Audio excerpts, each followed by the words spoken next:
రెండోది వాడు ఓడిపోయాడు కానీ సావలా. మళ్ళీ వాడికి అపారమైన ధనబలం ఉంది, కులబలం ఉంది, పక్క గవర్నమెంట్లో ఉన్నారు 7 మనుషులు తెలంగాణలో. ప్లీజ్ మైండ్ లెక్కోటి కొట్టాలా మళ్ళీ మొత్తం అదే చెప్పారు. ఓడిపోయి కానీ చావలేదు, మంచిదే లేదు, చాలా మంచిదే. కొన్ని వేల కోట్లు డబ్బుకు అమ్ముడు పోనాడు లేడు వాడి దేశంలో. ఆ డబ్బు పవర్ స్టిల్ ఈ ధైర్యం నచ్చింది, చాలా మంచిది. ఓడిపోయాడు కానీ చావలేదు. ఇంతే బావుని చచ్చిపోయి కొట్టరా,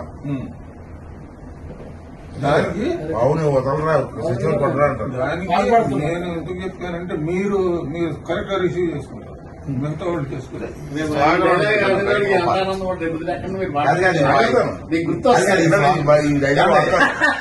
ఈ స్వాగతం వాడాలి. డైలాగ్ సార్ చెప్పింది మీరు మనసు ఎట్లా కనుక్కో